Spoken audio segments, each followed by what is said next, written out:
Hello and welcome to Property Question Time. I'm Stephen Galpin and this is the programme where you can have your property related questions answered by our team of property experts. And I have with me today Kam Dovedi, property investor, author, mentor and founder of Premier Property Group. Welcome to you. Great to be here, Steve. Good, nice to see you again. And on your right is John Howard, property developer, author, public speaker and ambassador for Ipswich, I guess. Well, it sounds like that these days, doesn't it? It does indeed. It's good to see you again, Stephen, and you're still welcome to come down for lunch, you know that. I might just do that. Good. You're having a lot of good publicity for the area though lately, aren't you? We have. That's very good indeed. Okay, well let's get on with the questions, and Kam, you're going to go first.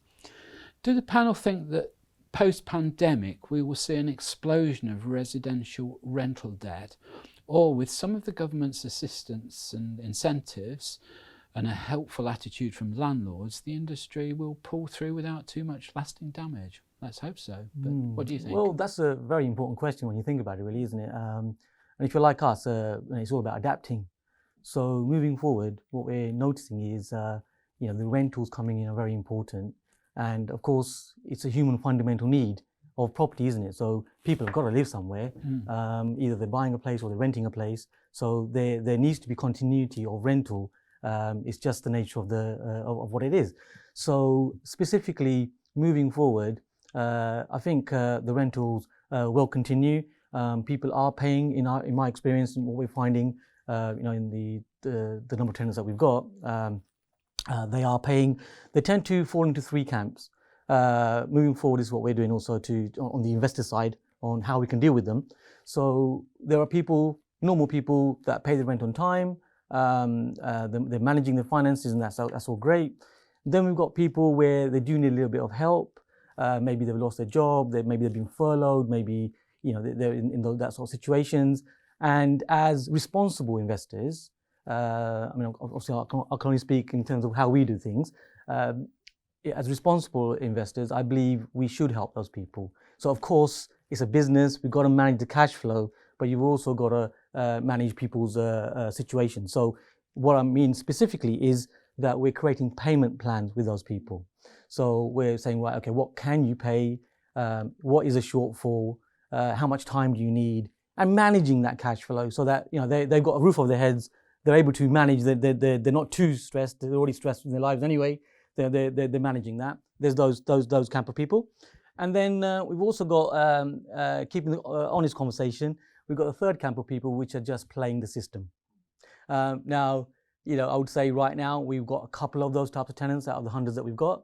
So it's not a large percentage, it's a very, very small percentage, but they will play the system. So things like, taking in the timescale that the government has given, a longer timescale to serve notices, changes in Section 21, and how courts are seeing Section 21.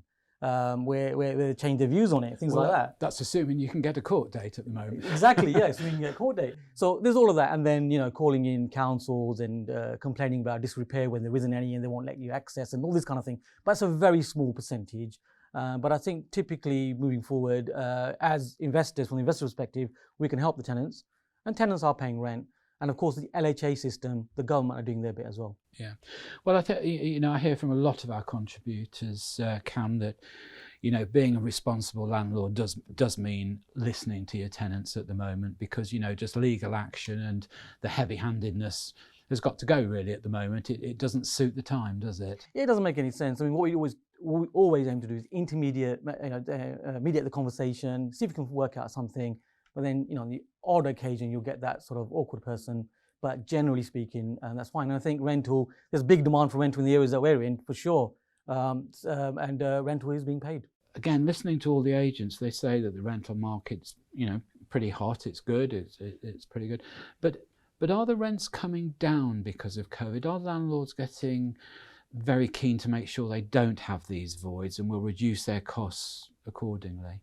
Yeah, that's interesting. So it really is about thinking of it as a momentum investor. So if someone's just doing the normal investing thing that everyone is doing, the average normal stuff, then maybe that's the case. But if you're a momentum investor where you're learning, you're gaining experience, and you're fine-tuning it like a business, doesn't matter if you've got one property or 10 or hundreds, it doesn't matter. If you're thinking it right from the beginning, as a business, then you find the right areas where there is the demand. So for example, peripherals of large cities tend to be working really well right now. We've got 3 areas like this, which are peripherals, and there is a lot of migration into these places because of COVID, expensive rents, and so on. So there's, you've got to be in the right spot, and if you're in the right spot, it's supply and demand. Yeah. And it seems to be working, and rents are going up. We did an interview with Zoopla and their research into rental, and they concur with you that there is an exodus from absolute city centre to the peripheral areas of the city. That makes sense though, doesn't it? Yeah, because of cost, what's happened, space. COVID, Cam, and everything else, doesn't it? I mean, from my point of view, when we came into the lockdown, we estimated that 70% of our residential tenants would pay and 50% of our commercial tenants would pay. As it's happened, 98% of our residential have paid and probably about 35% of our commercial paid. They've now, some have caught up, some have gone, and all the rest of it. So it's quite interesting, but certainly people take the responsibility of their own home, obviously slightly more important than they do their commercial premises. And the government, of course, are working on the side of the tenants by trying to increase the length of short-hold tenancies. So if you've got a child at school, at a particular school, they can stay there longer and all the rest of it. So the whole rental market is changing dramatically, I think. It's being modernised by this government, really. Well, it needs to be, because late 80s when assured short-hold tenancies were brought in, first of all, to attract landlords into the private renting sector, weren't absolutely. they? So, I mean, it is time for an update. I mean, I quite like the idea of government, and I'm going to say very carefully, guidance about the type of tenancies that are issued. I think it's good to have pretty standardised clause across the country. Yeah, from our point of view, we want to be able to get access to our properties. We want them vacant within 2 months, like we have now, if we can. We don't want people to have the ability to stay for 2, 3, 4 years. For us, that's no advantage to us at all. If you're a landlord and you need to sell your property in order to buy yourself a bigger house or whatever it might be, or because you move back into the country, you want to be able to get access. And I think that the government can be very careful here.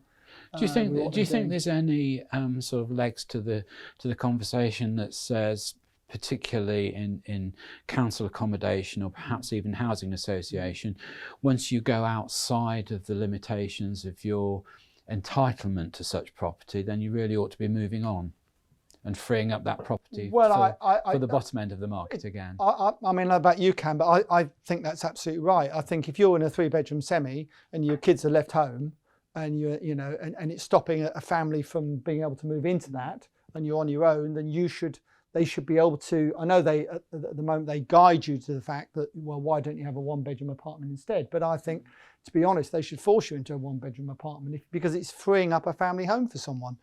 Well, I mean, my view is we're in a democracy, and we're not into forcing anyone. So it's about the way we do it is. It's not the way about you do it. This is about councils. This is about housing association councils. Finish my point.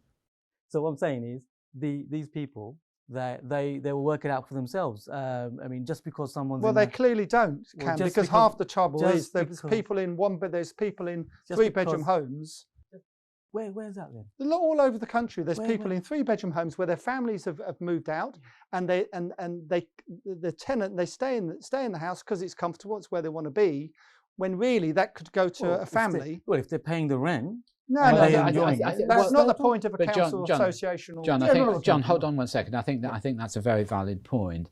Is that you can do this by rental levels. So if you say are in a 3-bedroom, all your kids have left home. There's no more necessity for you to have a 3-bedroom. Then what you must do is pay the full going rate for a 3-bedroom property. Absolutely, I'm sure they do. But what I'm saying is that would actually solve that problem. There is a shortage of that sort of accommodation for families, and what I'm saying is, really, there should be a mechanism where those people, that if they're on their own, they should be able to be moved to smaller accommodation to allow a family to move into that accommodation. Surely that is already happening, because if we're talking about the local housing allowance, as you're probably aware, right? Yeah, local housing allowance there's limits. So for a 1-person accommodation and so on, for a family 2-bedroom and so on, it's according to that. So if a landlord has a rental for a 4-bedroom house, and the person living there's got one a one-person allowance, Yeah. then they're not going to be able to pay the rent, are Well, they? they may So well, they- but no. A lot of people in council accommodation, housing association accommodation,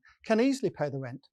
Yes. They can easily pay the rent. So I see your point in certain cases, but in other cases, that's not what happens. Well, I don't know about anyone who's got a 4-bedroom house Well, living on a 1-bedroom allowance. I think we could keep this Well, one going. I can going on assure a- you, there's plenty going of on a whole people living programme. in council accommodation who could afford to purchase but don't because they've got the home they want to and they're not ambitious about buying their own home. Yes. That's what I'm saying. Oh yeah, that's a fair point. Okay, John, Good. there we are. Let's move on to your first question, which is, when buying an older property, can the panel advise on some of the structural and practical issues one should consider before committing? In particular, I've read things like rewiring may be necessary and will of course be expensive. What telltale signs of these types of issues would one look for? Okay, well, if you're buying a property that's vacant, then it always looks worse than if it's got furniture in it. Hmm. So if it's vacant, it really has been stripped bare, and it will always look probably worse, and it will look probably bigger as well with no furniture than a place with furniture. So when you're looking at a property that's vacant, then obviously it's much easier to look around everywhere and find all the nooks and the crannies and the problems that are there. When you're viewing a furnished property, it's probably a bit rude to go look at all sorts of different things. So that's what I would say. Everything these days costs so much money. So if it needs rewiring, if it needs central heating, needs redecorating, and you can't do it yourself because you need all the certificates and so on, unless you're in the business, they are very expensive. Whatever you think you're going to spend, you're probably going to double it. Mm. So I would say is if you're buying a property that looks like it needs rewiring, looks like it needs a new kitchen and bathroom or whatever, it's not difficult to see whether it does or not, then you must get at least get some prices in from some professionals of what it will cost to do, and bear that in mind really before you make the offer on the property if you can. But also, people talk about this a lot, about whether a lending survey or valuation will pick any of this stuff up. Although theoretically, a mortgage company's valuation is not a structural survey, No, and you need to be absolutely. very careful. And it's, They will pick up Yeah, they will. anything that's obvious, won't they? Yeah, Usually. yeah. Usually. Yeah, usually. Yeah. And that has to sort of wave the red flag a little bit, doesn't it? Totally. And what I would say is personally, I would have a valuation done first, and then have the survey done, home buyers report if necessary, because that will, and the home buyers report the surveyor should estimate roughly what the cost will be to put the property right. Okay. Yeah. Just in 10 seconds, Cam, anything to add to that? Yeah, look outside the box, because some of the things that are very cosmetic can look like they're problems, but they're not actually problems. So picking up on wiring, for example, and it's a great way to be investing, because wiring, for example, typically, something might look like it's a complete rewire. However, it may only be a certain part of the wiring, such as the consumer unit. So there are, you don't have to become an electrician, but as an entrepreneur, you can look out for these things. So very quickly, sockets.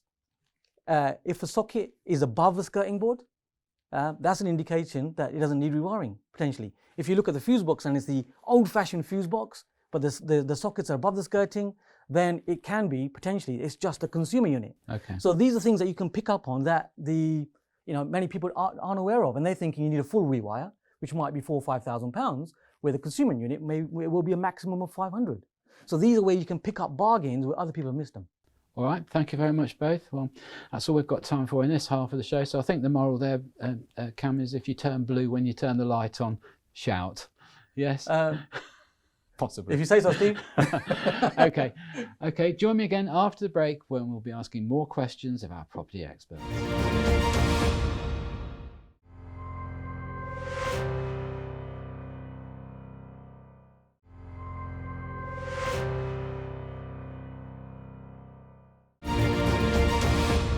Hello and welcome back to part 2 of Property Question Time. I'm Stephen Galpin and I'm joined by Kam Dovedi and John Howard. Welcome back, guys. Thank you.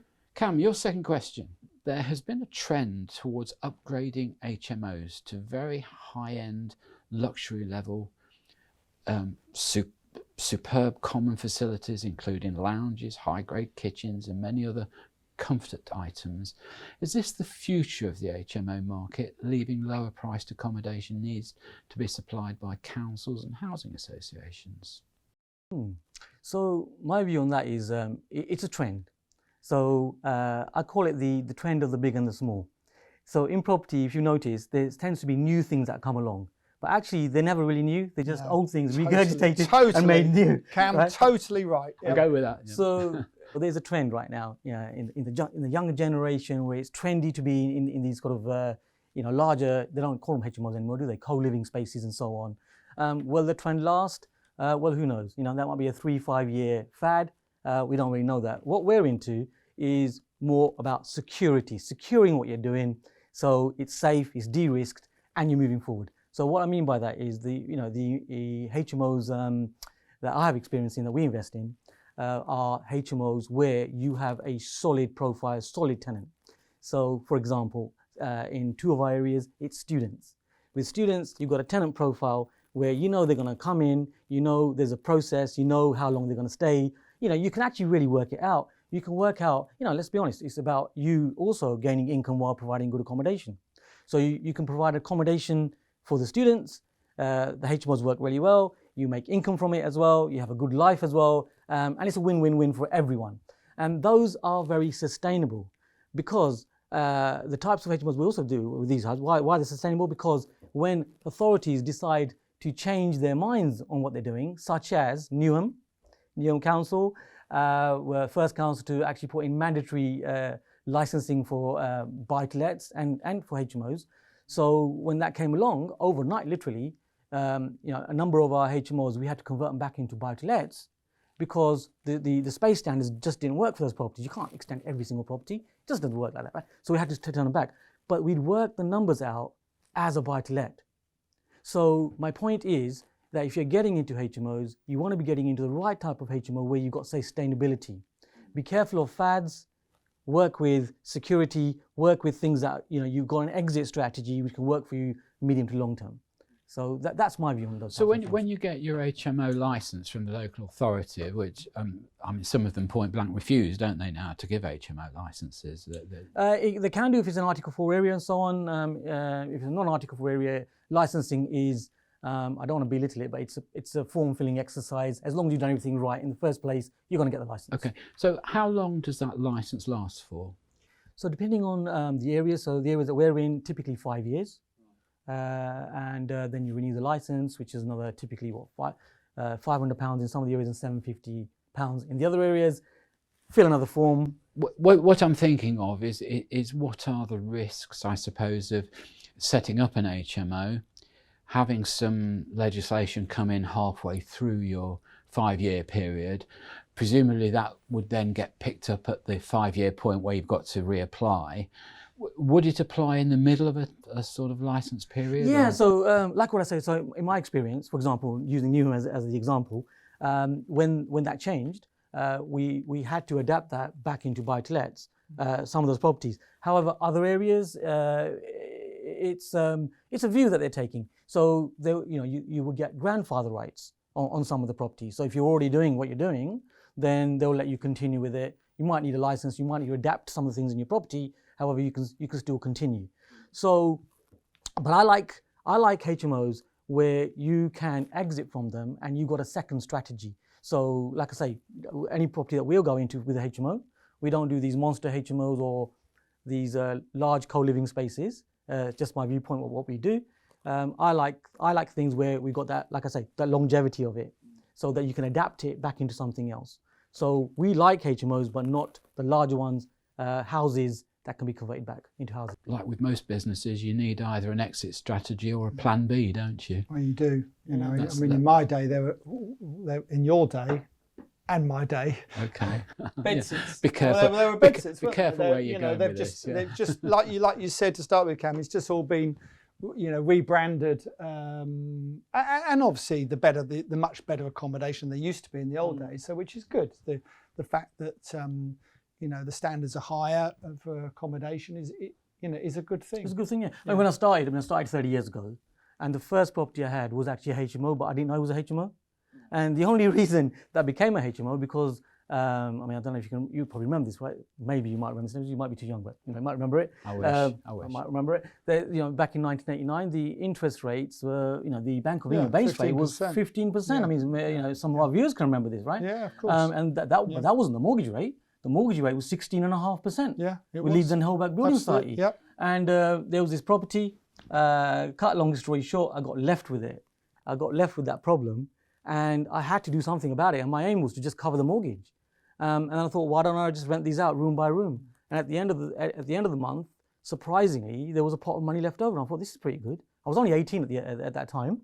And that's where we got the bug for property, Fantastic. So 30 years on, we're sitting here talking about HMOs. I've experienced both extremes there. I can remember the year you're talking about, sitting in a developer's office, having been charged to sell about 400 units abroad, and we were listening to the interest rates going up about every half an hour. Yeah, literally. And it, as I say, I think it was 15.5%, 16%. And then I've had the other extreme where I took out a personal mortgage some years later, fixed at 2% for 5 years, below bank rate. Oh, you can't believe your luck, could you? And I couldn't Crazy. believe my luck, because they ended up, the building society were actually paying me. Yeah. So I was getting a monthly check. How it's changed, Dave. And when people say, Cam, I know about you, but when people say, oh, well, it's tough getting on the housing ladder, blah, blah, blah, blah, blah. I say, listen, you've got a government who are subsidising, help to buy scheme.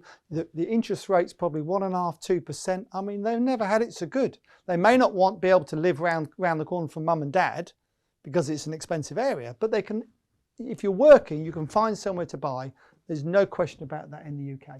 Yeah, I mean, it's quite right. I mean, the circumstances right now are brilliant, aren't they? Finance is low. Yeah. I mean, I suppose it's about learning. I mean, if I knew what I know now when I started with my first HMO, we'd done it, it'd be even better, with a lot less pain. We'd all be talking about this on the beach in Barbados, wouldn't we? If we knew all that. We can all say that. Yeah. But the old phrase, learning from your mistakes. Yeah, learning from mistakes. But the thing is, what I've now learned is you don't have to learn from your mistakes. I mean, why don't learn from someone else's mistakes and actually get it right first time? Yeah, for sure. There's the thing, isn't it? So I mean, but look, let's be honest. People are fearful out there. Property can be scary for people, right? Well, I really like that. Learn from other people's mistakes. Well, that's absolutely. I do like that. Very good. And you show me a property developer or an investor that hasn't made a mistake, and I'll show you a liar. Yeah, Simple as that. Okay, John. So your second question. Yeah. I'm in the process of selling my home, and I'm being asked for various guarantees for works that I've carried out over periods in the past. Unfortunately, I've lost or misplaced those papers. How could the panel suggest I get round this problem? What will happen if they are surely lost? Well, this is becoming more and more of a problem. So in the old days, you sell your house, no one would ask for an electrical certificate. No one would ask for a gas certificate. No one would ask for damp. Well, they might ask for damp proof. Windows. A Windows certificate now, and so on. Some of these now are lodged with the council, which is not a bad thing. So you can go back to the council and get them. But of course, if you haven't got them, it is a problem. And some building societies won't lend, and lending institutions won't lend to the purchaser if you don't have them. It's a major problem, and I think we've just gone too far. At the end of the day, all you can do is say, look, I don't have them.